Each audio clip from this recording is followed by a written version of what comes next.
Inside Texas Politics with Jason Whiteley starts now. Good morning. We begin with the man responsible for day-to-day running of the city of Dallas. City Manager T.C. Broadnax is our guest this morning, and we have lots of questions for him, so let's get right to it. And joining the questioning this week, Bud Kennedy is also Shelley Koffler, a Channel 8 alum, a friend of ours. Poor substitute, but glad to be here. Glad to have you in. She is joining the questioning as well. T.C., good to see you again. Good morning. Good morning. It's been a while since you've been in. Let's start with the police department and response times specifically. They have gone up year to year. It takes longer for officers to show up when someone calls 911. What's the message to citizens?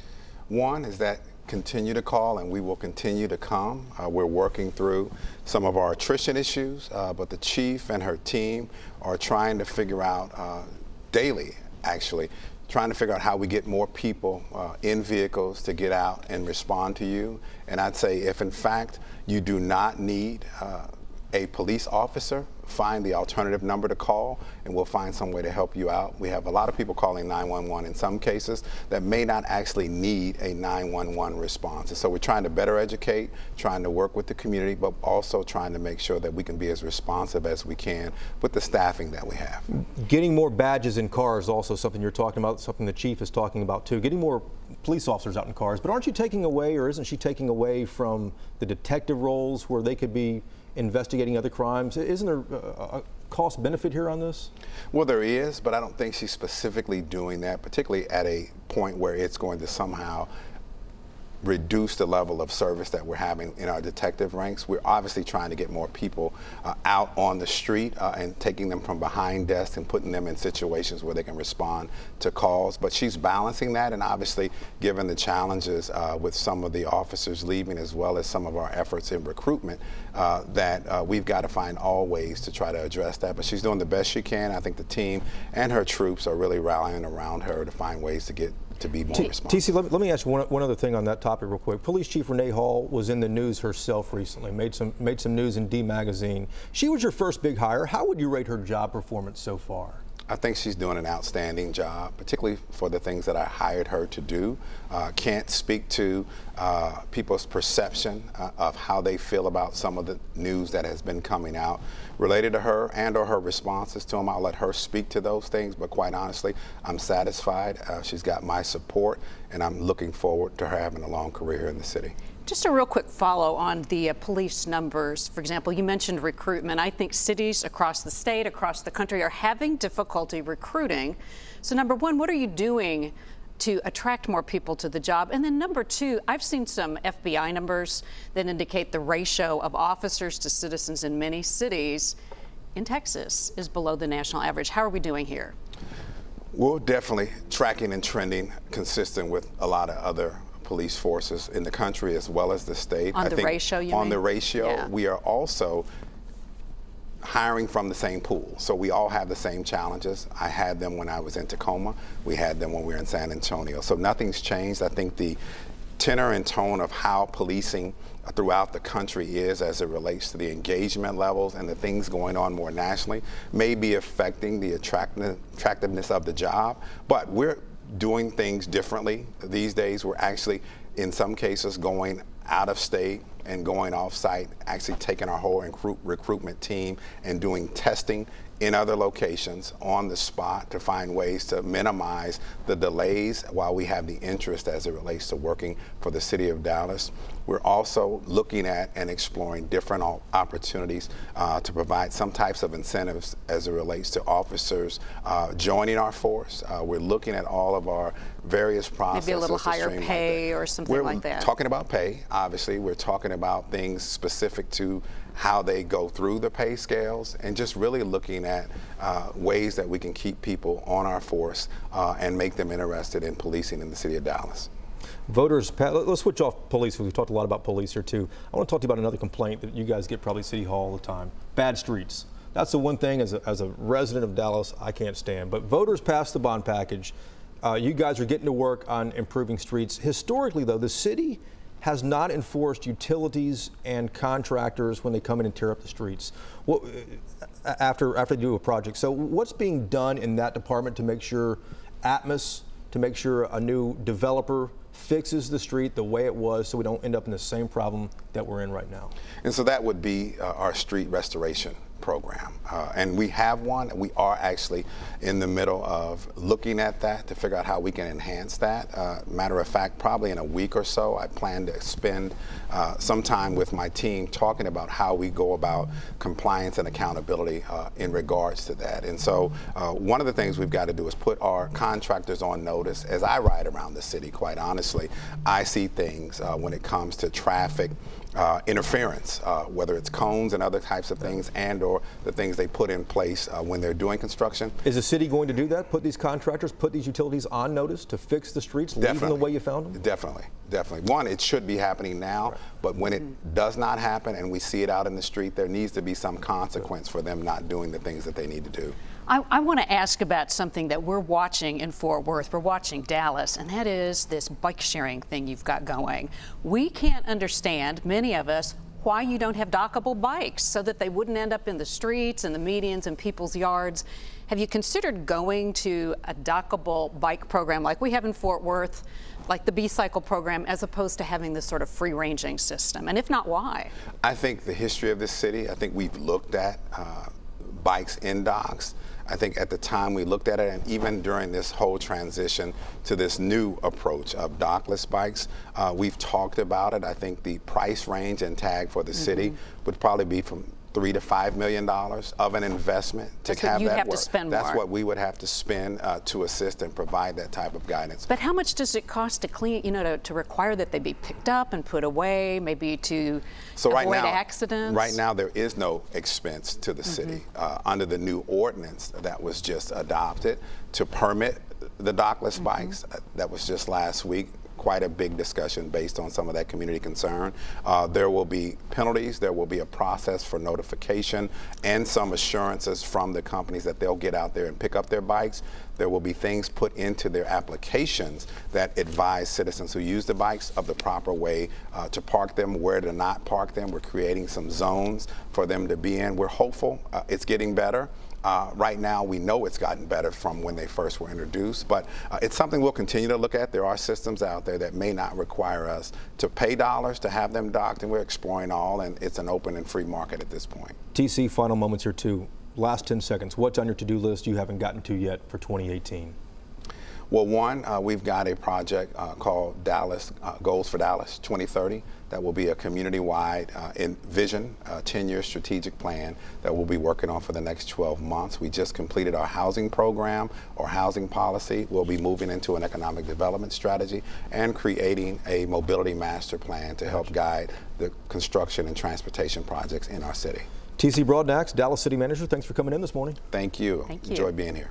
Now to an interesting revelation in the latest UT Texas Tribune poll, a few of them actually, but consider this. In a Republican-controlled state, more than half of Texas voters said Texas needs stricter gun control laws. A little less than a third of Texas voters said that gun control laws should be left as they are. And here's what Texas voters think about separating children from parents who enter the U.S. illegally. More than half of the voters here in this state oppose that practice. A little more than a quarter of them support that. So does any of this predict what might happen in November? Ross Ramsey is a co-founder and executive editor of the Texas Tribune in Austin, as always. Good morning to you, Ross. Good morning. How are you? We're doing well. The Trib asked a lot of questions, biggest takeaways for you, and how will campaigns respond after seeing the results of this poll? I don't know how this plays into October and November, but you can see some of the effects even now when you look at immigration policy. The Trump administration jumped in on this family separations thing in one way. They looked at what voters were saying, and in particular what Republican women were saying, and they backed off their policy. It's clear that voters can change the policies if they want to, and if things get noisy enough. I want to ask you about that power play that Governor Abbott made last week as well, too, telling state agencies that any new rules have to come through him. What's that about? This is a quiet, big change. The state of Texas has what's called a weak governor constitution. The legislature, when they drew it, didn't trust the governor. They didn't give him a cabinet. They didn't give him a lot of powers. But Greg Abbott is telling the executive agencies now, if you're going to pass a rule or make rules on sitting laws, you have to run them by me. If the agencies go along, that puts a lot more power in the governor's office. Interesting. Ross, back to you in just a moment. Thank you. There are fewer students enrolled in Dallas ISD right now. Plus, for the first time this year, the district is also forced to share some of its tax money back with the state. So should DISD be asking voters this fall to pay even more property taxes? Here's Sydney Walker from Coffee and Politics 101 with My Voice, My Opinion. Did you know the Texas Lottery was passed as a means to help fund public education? In 1991, the lottery was passed to ease taxpayer burden. Why are property owners being asked to pay higher taxes? Now that the school board race is over, the 13-cent tax increase plan is being proposed for Dallas.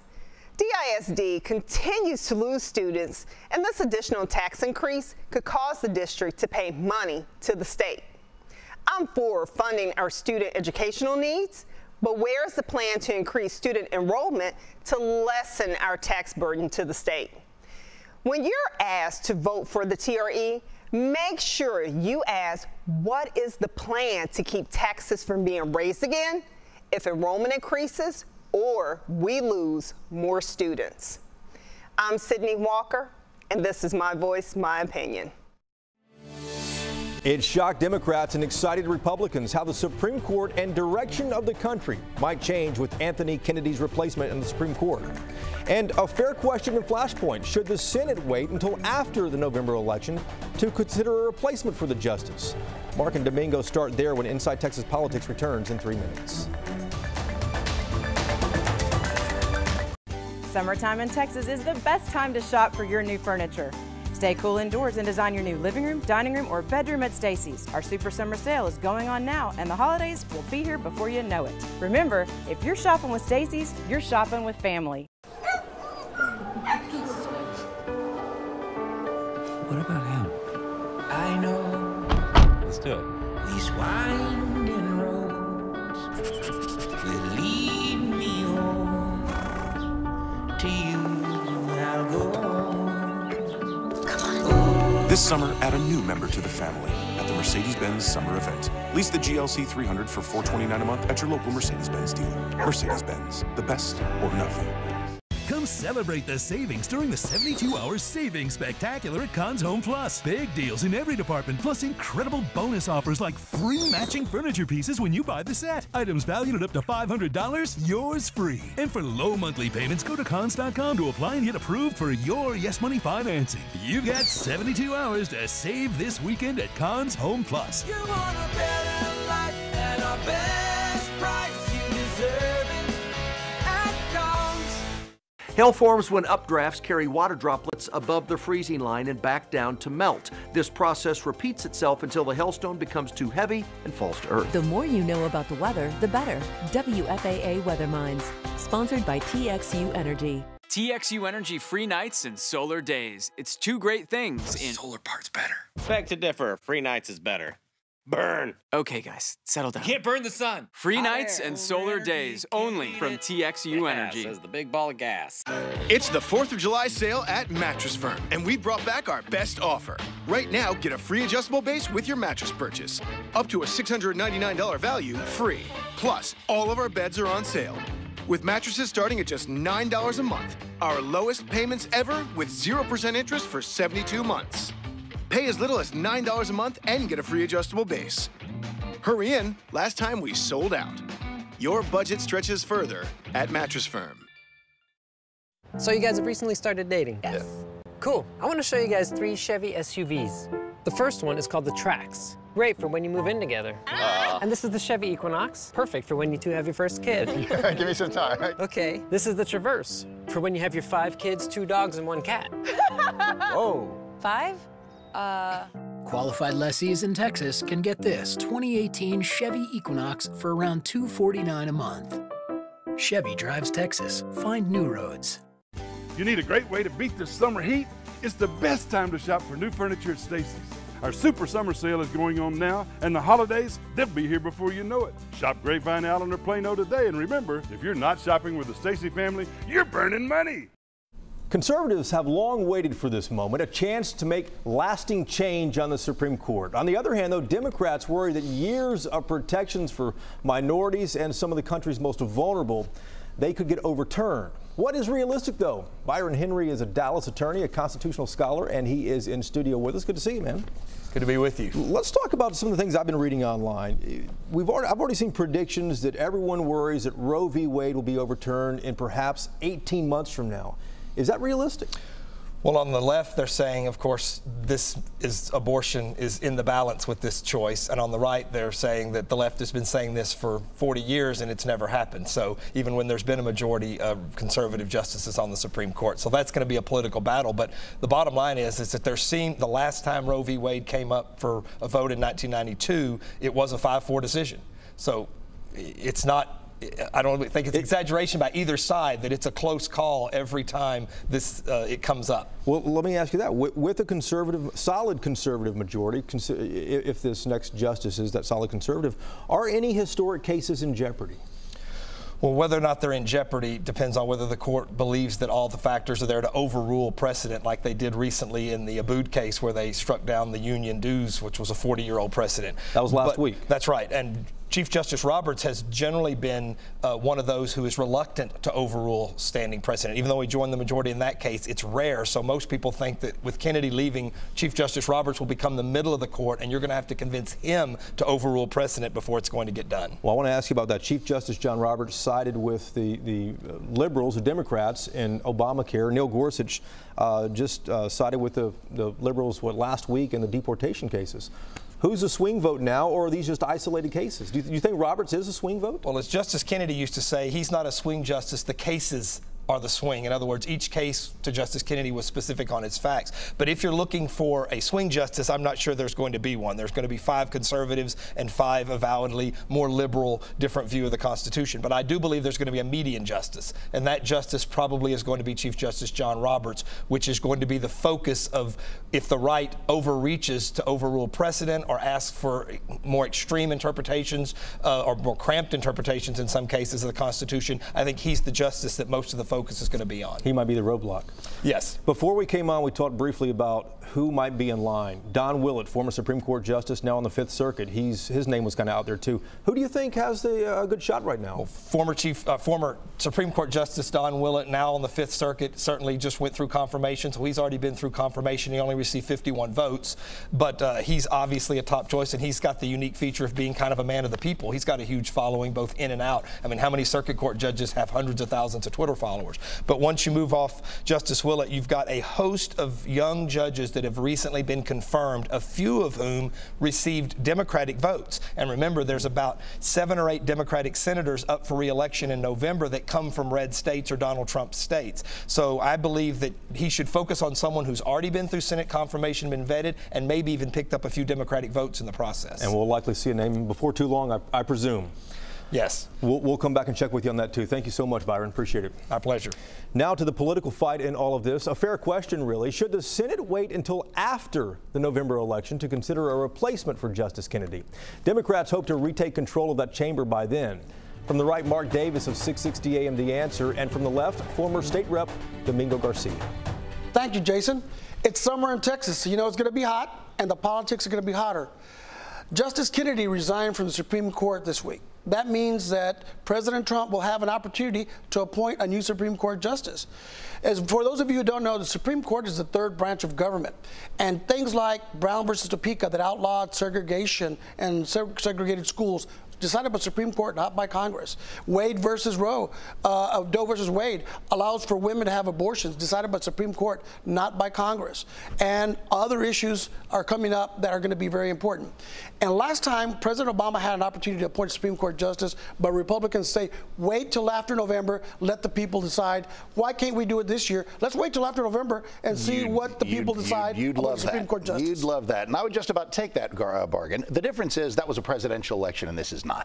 Then the guy making the actual selection was at issue, and that decision was yet to be made by the people, and the people got to choose, and they chose Donald Trump. If you want an apples and apples, 2010 off-year election, Elena Kagan. Obama gives us Kagan. I didn't sit here and go, ooh, wait till the election's over. Nope. Kagan went in 3 months, plenty of time. There's plenty of time to do it. But the Senate is up for grabs. Remember, the president appoints, but the Senate agrees, has to approve that appointment. That's right. And in this case, that Senate is, right now, it's what, it's 51-49. 51-49. Right. And it could change. Maybe, and if it maybe changes, that could impact whether the could have Supreme Court changed in justice 2010 taken by Trump. The exact same thing happened in 2010. The exact same thing, and then we weren't even having this discussion. The only reason we're having it now because Trump won, and that's uncomfortable. It sounds like you're rigging the system for the 1% so that we get a Supreme Court that will continue running this country even after Trump's gone. Well, I can only hope so, because what they're going to do is they're going to continue to run things constitutionally, and they're going to continue to have some kind of an eye toward ruling on what the Constitution says and not on their personal feelings.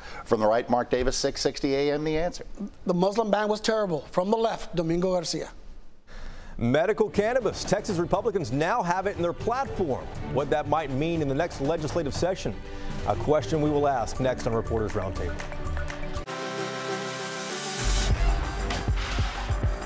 This is the high-performing Acura RDX, designed for where you drive. Lease the 2018 RDX for $299 a month for well-qualified customers. Visit your local Acura dealer today. Here's something to celebrate. A king mattress for the price of a queen. A queen mattress for the price of a twin during Nebraska Furniture Mart's holiday celebration. Explore a huge selection on display. Choose a qualifying beauty rest, Serta-Perfect sleeper, or ceiling mattress, and get a king for the Mark price of a queen, or a queen for the price of a twin. Plus, use your Mark card for 75-month financing. No down payment required during Nebraska Furniture Mart's huge holiday celebration. In Texas, there's a spirit that moves us, a freedom that inspires us, but you've got to catch it while it lasts. The final days of the Great American Sales Event at your Texas Ford dealer with limited time savings on America's best-selling brand. Like the 2018 Escape, current owners receive an additional $1,000 for a total savings of $4,000, plus a basic maintenance plan. The final days of the Great American Sales Event are here. Get to your best in Texas Ford dealer today. Life is good, and at Ropes & Ranch, a ropes and resort community for active adults, it just keeps getting better. Come join us for our 4th of July celebration event. Discover 3 new beautiful models and other stunning home designs. Enjoy complimentary food, giveaways, and a patriotic parade. Plus, explore the exceptional resort-style amenities. Visit ropesin.com/event for details. Ropes & Ranch, a life as big as Texas.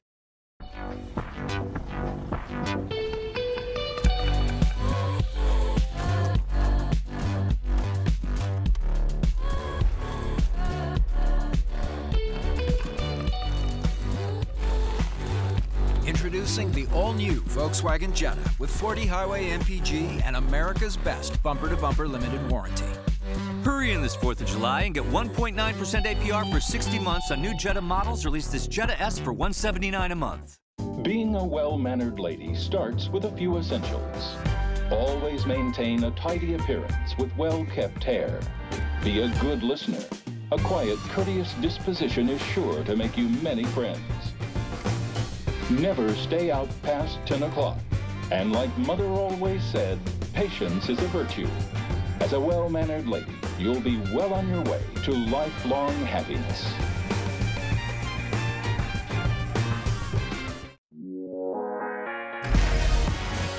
This is the 7-passenger Acura MDX, designed for where you drive.